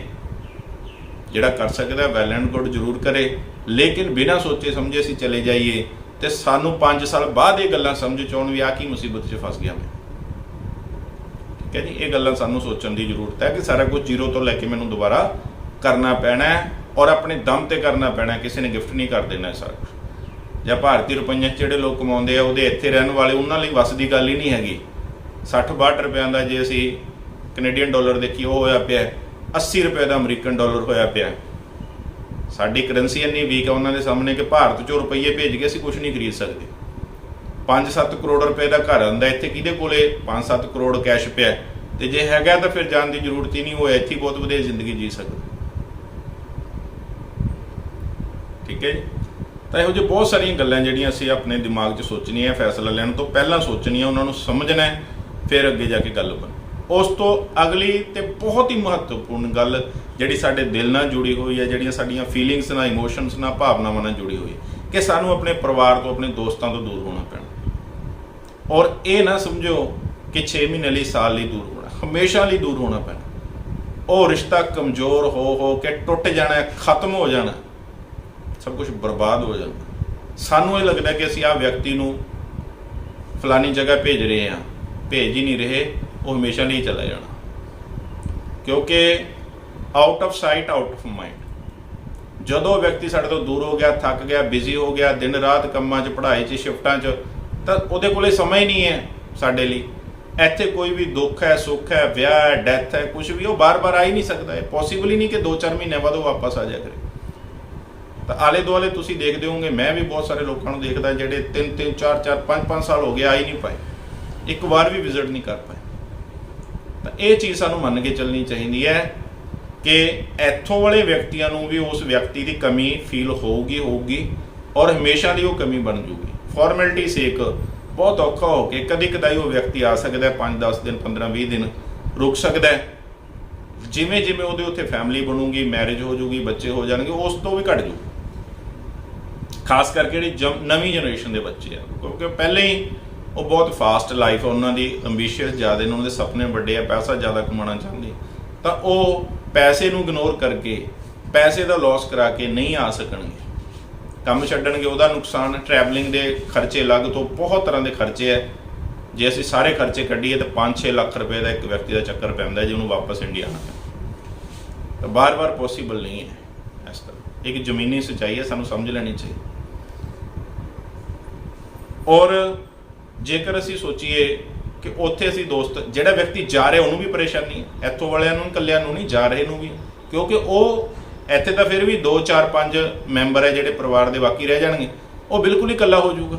ਤਾਂ ਉਹਨੂੰ ਵੀ ਉੱਥੇ ਇਕੱਲਾਪਣ ਸਤਾਉਂਦਾ ਹੈ, ਉਹਨੂੰ ਵੀ ਭਾਵਨਾਤਮਕ ਤੌਰ ਤੇ ਬਹੁਤ ਵੱਡੇ ਸੰਘਰਸ਼ ਚੋਂ, ਬੜੇ ਦੁੱਖ ਚੋਂ, ਬੜੇ ਇਕੱਲੇਪਣ ਚੋਂ ਨਿਕਲਣਾ ਪੈਂਦਾ। ਜੇ ਤਾਂ ਉਹਦਾ ਨਵਾਂ ਪਰਿਵਾਰ ਹੈ ਜਿਹੜਾ, ਉਹ ਵਧੀਆ ਪਰਿਵਾਰ ਨਾਲ ਕਿਸੇ ਨਾਲ ਜੁੜ ਜਾਂਦਾ, ਵਧੀਆ ਇਨਸਾਨ ਨਾਲ ਜੁੜ ਜਾਂਦਾ, ਤਾਂ ਫਿਰ ਵੀ ਥੋੜ੍ਹੀ ਬਹੁਤੀ ਭਰਪਾਈ ਹੋ ਜਾਂਦੀ ਹੈ।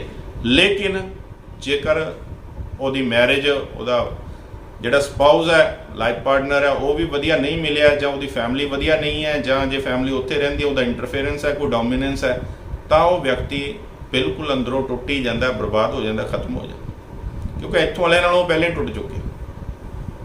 ਅਸੀਂ ਮੰਨੀਏ ਨਾ ਮੰਨੀਏ, ਸਮੇਂ ਨਾਲ ਟੁੱਟ ਜਾਣਾ। ਜੇ ਅੱਜ ਲੱਗਦਾ ਨਹੀਂ ਟੁੱਟਿਆ ਹੋਇਆ, ਜਿਵੇਂ ਜਿਵੇਂ ਸਮਾਂ ਅੱਗੇ ਲੰਘੂਗਾ ਟੁੱਟ ਜਾਊਗਾ। ਔਰ ਦੋਸਤ ਵੀ ਜਿਹੜੇ ਉੱਥੇ ਨਵੇਂ ਬਣਨਗੇ, ਉਹ ਇੱਥੋਂ ਵਰਗੇ ਨਹੀਂ ਹੋਣੇ। ਜਿਹੜੇ ਬਚਪਨ ਤੋਂ ਤੁਹਾਡੇ ਨਾਲ ਖੇਡਦੇ ਰਹੇ ਆ, 5-5, 10-10 ਸਾਲ ਤੁਹਾਡੇ ਨਾਲ ਪੜ੍ਹਦੇ ਰਹੇ ਆ, ਤੁਹਾਡੇ ਚੰਗੇ ਮਾੜੇ ਕੰਮਾਂ 'ਚ ਤੁਹਾਡਾ ਸਾਥ ਦਿੰਦੇ ਰਹੇ ਆ, ਤੁਹਾਡੇ ਲਈ ਸਟੈਂਡ ਲੈਂਦੇ ਰਹੇ ਆ, ਤੁਹਾਡੀ ਮਦਦ ਕਰਦੇ ਰਹੇ ਆ, ਤੁਹਾਡੀ ਸਪੋਰਟ ਕਰਦੇ ਰਹੇ, ਉੱਥੇ ਇਹੋ ਜਿਹੇ ਦੋਸਤ ਲੱਭਣੇ ਬਹੁਤ ਔਖੇ ਆ। ਪਹਿਲੀ ਗੱਲ ਤਾਂ ਜਿਹੜੇ ਤਾਂ ਬਾਹਰਲੇ ਵਿਅਕਤੀ ਹੈ, ਕਿਸੇ ਹੋਰ ਕਲਚਰ ਦੇ ਹੈ, ਉਹਨਾਂ ਨਾਲ ਤਾਂ ਤੁਸੀਂ ਸਿਰਫ ਫਾਰਮਲੀ ਰਹਿ ਸਕਦੇ ਹੋ, ਇੰਨਾ ਕੋਲ ਮਿਲ ਸਕਦੀ ਨਹੀਂ, ਕਿਉਂਕਿ ਉਹਨਾਂ ਦਾ ਕਲਚਰ, ਵੈਲਿਊਜ਼ ਹੀ, ਸਾਰਾ ਸਿਸਟਮ ਹੀ ਅਲੱਗ ਹੈ। ਇੱਥੋਂ ਵਰਗੀ ਦੋਸਤੀ ਉਹਨਾਂ ਨਾਲ ਪੋਸੀਬਲ ਹੀ ਨਹੀਂ ਹੈ, ਸੰਭਵ ਨਹੀਂ ਹੈ। ਚਾਹੇ ਅਸੀਂ ਕੋਸ਼ਿਸ਼ ਕਰੀਏ ਫਿਰ ਵੀ ਉਹ ਨਹੀਂ ਹੋ ਪਾਉਣੀ ਹੈ। ਉਹਦੇ 'ਚ ਉਹ ਰਸ, ਉਹ ਮਜ਼ਾ, ਉਹ ਕਨੈਕਸ਼ਨ, ਉਹ ਕੈਮਿਸਟਰੀ, ਉਹ ਟਿਊਨਿੰਗ ਨਹੀਂ ਬਣ ਪਾਣੀ।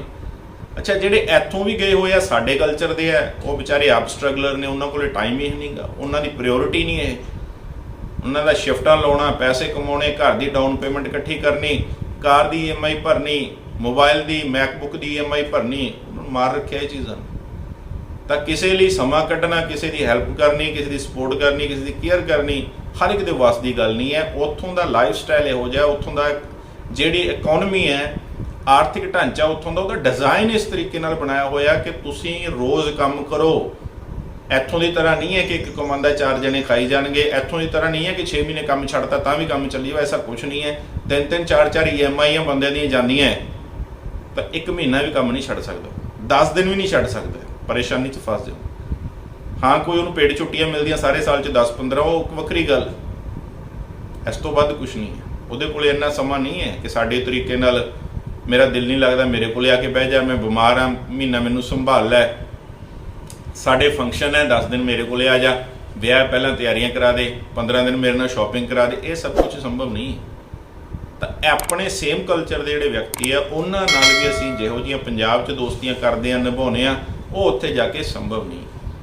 ਜੇ ਉਸ ਤਰ੍ਹਾਂ ਦਾ ਕੁਝ ਕਰਨ ਦੀ ਕੋਸ਼ਿਸ਼ ਕਰੂਗਾ ਤਾਂ ਉਹਨੂੰ ਆਰਥਿਕ ਨੁਕਸਾਨ ਝੱਲਣੇ ਪੈਣਗੇ, ਉਹ ਦੂਜਿਆਂ ਨੂੰ ਪਿੱਛੇ ਰਹਿ ਜਾਊਗਾ, ਬਹੁਤ ਸਾਰੀਆਂ ਚੀਜ਼ਾਂ ਜ਼ਿੰਦਗੀ 'ਚ ਨਹੀਂ ਕਰ ਪਾਊਗਾ, ਫਾਈਨੈਂਸ਼ੀਅਲੀ ਸਟਰਗਲ ਕਰੂਗਾ, ਬਹੁਤ ਵੱਡੇ ਫਾਈਨੈਂਸ਼ੀਅਲ ਲਾਸ ਦੀ ਕਾਸਟ ਤੇ ਉਹ ਐ ਕਰੂਗਾ। ਤੇ ਇਹ ਕਿੰਨੇ ਕੁ ਦਿਨ ਕਰ ਪਾਊਗਾ? ਲਾਸ ਨੂੰ ਅਸੀਂ ਕਿੰਨਾ ਕੁ ਬੇਅਰ ਕਰ ਸਕਦੇ? ਕਿਸੇ ਹੱਦ ਤੇ ਜਾ ਕੇ ਸਾਨੂੰ ਆਪਣੇ ਆਪ ਨੂੰ ਚੇਂਜ ਕਰਨਾ ਪਊਗਾ ਕਿ ਇਸ ਤਰੀਕੇ ਨਾਲ ਬਹੁਤ ਨੁਕਸਾਨ ਹੋ ਰਿਹਾ, ਮੈਂ ਆਪਣੇ ਆਪ ਨੂੰ ਬਦਲ ਲਾਂ, ਆਪਣਾ ਲਾਈਫ ਸਟਾਈਲ ਚੇਂਜ ਕਰ ਲਾਂ। ਤਾਂ ਇਹ ਸਮੱਸਿਆਵਾਂ ਵੀ ਆਉਂਦੀਆਂ ਫੈਮਿਲੀ ਵਾਲੀ, ਦੋਸਤਾਂ ਵਾਲੀ, ਇਕੱਲੇਪਣ ਵਾਲੀ। ਇਸ ਤੋਂ ਅਗਲੀ ਜਿਹੜਾ ਨੁਕਸਾਨ ਹੈ ਉਹ ਇਹ ਹੈ ਕਿ ਇਨੀਸ਼ੀਅਲ ਸਟੇਜ ਤੇ ਸ਼ੁਰੂਆਤੀ ਸਮੇਂ ਦੇ ਵਿੱਚ ਬਹੁਤ ਸਟਰਗਲ ਕਰਨਾ ਪੈਂਦਾ। ਪਹਿਲੇ 2-3 ਸਾਲ ਤਾਂ ਬਹੁਤ ਹੀ ਔਖੇ ਹੈ, ਜਦੋਂ ਪੜ੍ਹਾਈ ਦਾ ਸਟ੍ਰੈਸ ਹੈ, ਤੁਹਾਨੂੰ ਨਵੇਂ ਕਲਾਈਮੇਟ ਦੇ ਵਿੱਚ, ਨਵੇਂ ਵੈਦਰ ਦੇ ਵਿੱਚ, ਨਵੇਂ ਕਲਚਰ ਦੇ ਵਿੱਚ ਸਾਰੀਆਂ ਚੀਜ਼ਾਂ ਨੂੰ ਅਡਾਪਟ ਵੀ ਕਰਨਾ, ਉਹਨੂੰ ਸਿੱਖਣਾ ਵੀ, ਆਪਣੇ ਆਪ ਨੂੰ ਉਵੇਂ ਦਾ ਬਣਾਉਣਾ, ਢਾਲਣਾ, ਔਰ ਤੁਹਾਨੂੰ ਪੁਰਾਣੀਆਂ ਆਦਤਾਂ ਵੀ ਛੱਡਣੀਆਂ। ਕਈ ਵਿਅਕਤੀ ਇੱਥੇ ਵਿਹਲੇ ਰਹਿੰਦੇ ਆ, ਆਰਾਮ ਦੀ ਜ਼ਿੰਦਗੀ ਬਤੀਤ ਕਰਦੇ, ਉੱਥੇ ਜਾ ਕੇ ਇੱਕਦਮ ਹੀ ਇੰਨੀ ਔਖੀ ਟਫ ਹਾਰਡ ਵਰਕ ਵਾਲੀ ਲਾਈਫ ਬਣ ਜਾਂਦੀ ਹੈ ਤਾਂ ਉਹ ਔਖਾ ਲੱਗਦਾ। ਅਰਨਿੰਗ ਵੀ ਘੱਟ ਹੈ, ਇੱਕ ਹਫ਼ਤਾ 20 ਘੰਟੇ ਇੱਕ ਸਟੂਡੈਂਟ ਕੰਮ ਕਰ ਸਕਦਾ, ਜੇ ਕੈਸ਼ 'ਤੇ ਕੰਮ ਕਰਦਾ 10, 12, 15 ਡਾਲਰ ਤੋਂ ਵੱਧ ਮਿਲਦੇ ਨਹੀਂ ਹੈ। ਕੋਈ ਇੰਨੀ ਜ਼ਿਆਦਾ 1500, 2000 ਡਾਲਰ ਮਹੀਨੇ ਤੋਂ ਇਦੋਂ ਵੱਧ ਨਹੀਂ ਕਮਾ ਸਕਦਾ। 1500 ਡਾਲਰ ਲਿਵਿੰਗ ਕਾਸਟ ਹੀ ਹੈ, ਜੀਣ ਦਾ ਖਰਚਾ ਮਹੀਨੇ ਦਾ, ਜੇ ਸੋਚ ਸਮਝ ਕੇ ਕਰੇ ਤਾਂ ਵੀ 1500 ਡਾਲਰ ਲੱਗ ਜਾਂਦੇ, ਜਿਹ 'ਚ ਬੇਸਿਕ ਚੀਜ਼ਾਂ ਨੇ, ਆਪਦੇ ਘਰ ਦਾ, ਕਮਰੇ ਦਾ ਕਿਰਾਇਆ ਦੇਣਾ ਹੈ, ਟਰੈਵਲਿੰਗ ਹੈ, ਮੋਬਾਈਲ ਦਾ ਬਿੱਲ ਹੈ, ਗਰੋਸਰੀ ਹੈ, ਜਾਂ ਹੋਰ ਛੋਟੀਆਂ ਮੋਟੀਆਂ ਗੱਲਾਂ, ਬਸ ਇਸੇ 'ਚ ਹੀ 1500 ਰੁਪਏ ਖਰਚ ਕਰ, 1500 ਡਾਲਰ ਖਰਚ ਹੋ ਜਾਏ।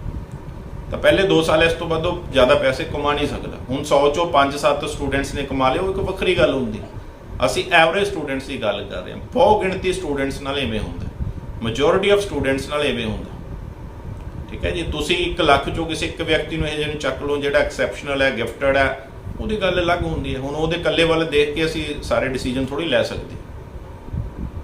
ਠੀਕ ਹੈ ਜੀ, 1 ਲੱਖ ਦੇ ਵਿੱਚੋਂ 70-80 ਹਜ਼ਾਰ ਲੋਕ ਕਿਹੋ ਜਿਹੇ ਆ, ਕੀ ਕਰ ਰਹੇ ਆ, ਕੀ ਕਮਾ ਰਿਹਾ, ਕਿਵੇਂ ਜੋ ਰਿਹਾ, ਅਸੀਂ ਉਹਦੇ ਬੇਸਿਸ ਤੇ ਗੱਲ ਕਰਾਂਗੇ। ਅਗਲਾ ਨੁਕਸਾਨ ਹੈ ਜਿਹੜਾ ਉਹ ਹੈ ਕਿ ਵਿਦੇਸ਼ ਬਾਰੇ, ਫੋਰਨ ਕੰਟਰੀਜ਼ ਬਾਰੇ ਕਈ ਤਰ੍ਹਾਂ ਦੀਆਂ ਮਿਥਸ ਨੇ, ਕਈ ਤਰ੍ਹਾਂ ਦੀਆਂ ਮਿਸਕਨਸੈਪਸ਼ਨਸ ਨੇ, ਕਈ ਗਲਤ ਧਾਰਨਾਵਾਂ ਬਣਾਈਆਂ ਹੋਈਆਂ ਸੀ ਜਿਹੜੀਆਂ ਫੈਕਟਸ ਤੇ ਬੇਸਡ ਨਹੀਂ ਹੈ, ਜਿਹੜੀਆਂ ਗਰਾਊਂਡ ਰਿਐਲਿਟੀਜ਼ ਤੇ ਬੇਸਡ ਨਹੀਂ ਹੈ। ਅਸੀਂ ਵੈਸੇ ਹੀ ਸੁਪਨੇ ਸਜੋ ਰੱਖੇ, ਅਸੀਂ ਵੈਸੇ ਹੀ ਕਾਲਪਨਿਕ ਗੱਲਾਂ, ਸੁਣੀਆਂ ਸੁਣਾਈਆਂ ਗੱਲਾਂ, ਫਿਲਮਾਂ ਦੀਆਂ ਗੱਲਾਂ, ਗਾਣਿਆਂ ਦੀਆਂ ਗੱਲਾਂ ਇੱਧਰੋਂ ਉੱਧਰੋਂ ਉੱਥੋਂ ਸਿੱਖ ਰੱਖੇ। ਜਿਵੇਂ ਕਿ ਉੱਥੇ ਬਹੁਤ ਅਮੀਰੀ ਹੈ, ਉੱਥੇ ਹਰ ਕੋਈ ਅਮੀਰ ਹੈ, ਉੱਥੇ ਜਾਂਦੀ ਸੜਕਾਂ 'ਤੇ ਡਾਲਰ ਵਿਛੇ ਪਏ ਆ, ਬੰਦਾ ਇਕੱਠੇ ਕਰ ਲੈਂਦਾ, ਜਾਂਦਾ ਹੀ ਕਾਰ ਲੈ ਲੈਂਦਾ ਮਹਿੰਗੀ, ਜਾਂਦਾ ਹੀ ਮਹਿੰਗਾ ਫੋਨ ਲੈ ਲੈਂਦਾ, ਉਹ ਸਾਰਾ ਕੁਝ ਕਿਸ਼ਤਾਂ 'ਤੇ ਲਿਆ ਜਾਂਦਾ, ਸਾਨੂੰ ਸਾਰਿਆਂ ਨੂੰ ਪਤਾ। ਅਤੇ ਕਿਸ਼ਤਾਂ 'ਚ ਤਾਂ ਇੰਡੀਆ 'ਚ ਵੀ ਬਥੇਰਾ ਕੁਝ ਮਿਲ ਜਾਂਦਾ, ਤੁਸੀਂ ਇੱਥੇ ਲੈ ਲਓ, ਭਰੇ ਜਾਓ ਕਿਸ਼ਤਾਂ। ਜੇ ਅਸੀਂ ਉਹੀ ਚੀਜ਼ਾਂ ਤੋਂ ਆਕਰਸ਼ਿਤ ਹੋ ਕੇ ਜਾ ਰਹੇ ਹਾਂ ਕਿ ਉੱਥੇ ਜਾ ਕੇ ਮੈਂ ਮਹਿੰਗੀ ਕਾਰ ਲੈ ਲੂੰਗਾ, ਉੱਥੇ ਜਾ ਕੇ ਮਹਿੰਗਾ ਲੈਪਟਾਪ ਲੈ ਲੂੰਗਾ, ਉੱਥੇ ਜਾ ਕੇ ਮੈਂ ਮਹਿੰਗੇ ਬ੍ਰਾਂਡਡ ਕੱਪੜੇ ਪਾਊਂਗਾ, ਉੱਥੇ ਜਾ ਕੇ ਮੈਂ ਮਹਿੰਗਾ ਫੋਨ ਲੈ ਲੂੰਗਾ, ਤਾਂ ਇਹ ਸਭ ਕੁਝ ਤਾਂ ਇੰਡੀਆ 'ਚ ਵੀ ਸੰਭਵ ਹੈ। ਇੱਥੇ ਵੀ ਸਾਰਾ ਕੁਝ EMIs 'ਤੇ ਮਿਲ ਜਾਂਦਾ।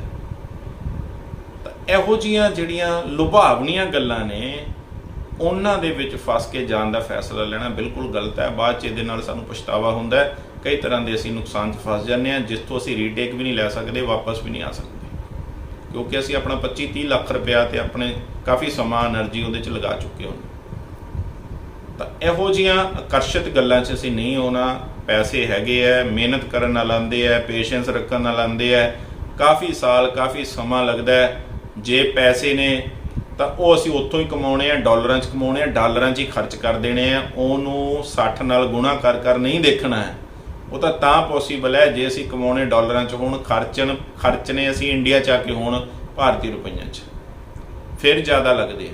ਜੇ ਅਸੀਂ ਉੱਥੇ ਹੀ ਕਮਾਉਣੇ ਆ, ਉੱਥੇ ਹੀ ਖਰਚਣੇ ਆ, ਤਾਂ ਜ਼ਿਆਦਾ ਨਹੀਂ ਆ। ਉਹ ਬੇਸਿਕ ਚੀਜ਼ਾਂ ਹੀ ਸਾਨੂੰ ਤੰਗ ਕਰਦੀਆਂ ਉੱਥੇ ਥੋੜ੍ਹੀ ਅਰਨਿੰਗ ਦੇ ਨਾਲ, ਚਾਹੇ ਉਹ ਘਰ ਹੈ, ਚਾਹੇ ਉਹ ਕਾਰ ਹੈ, ਚਾਹੇ ਉਹ ਇੰਸ਼ੋਰੈਂਸ ਹੈ, ਚਾਹੇ ਗਰੋਸਰੀ ਹੈ, ਚਾਹੇ ਮੈਡੀਕਲ ਖਰਚੇ ਹੈ, ਇਹ ਸਾਰੀਆਂ ਚੀਜ਼ਾਂ ਹੀ ਸਾਨੂੰ ਪਰੇਸ਼ਾਨ ਕਰਕੇ ਰੱਖ ਦਿੰਦੀਆਂ। ਤਾਂ ਇਹੋ ਜਿਹੇ ਜਿਹੜੇ ਭਰਮ ਭੁਲੇਖੇ ਹੈ ਜਾਂ ਉੱਥੋਂ ਬਾਰੇ ਅਸੀਂ ਗਲਤ ਆਪਦੇ ਦਿਮਾਗ 'ਚ ਕਨਸੈਪਟ ਬਣਾ ਰੱਖਿਆ, ਇਹਨਾਂ ਤੋਂ ਦੂਰ ਹੋ ਕੇ, ਅੱਖਾਂ ਖੋਲ੍ਹ ਕੇ, ਸੱਚਾਈ ਨੂੰ ਦੇਖ ਕੇ, ਸੋਚ ਸਮਝ ਕੇ ਸਾਨੂੰ ਫੈਸਲਾ ਲੈਣ ਦੀ ਜ਼ਰੂਰਤ ਹੈ।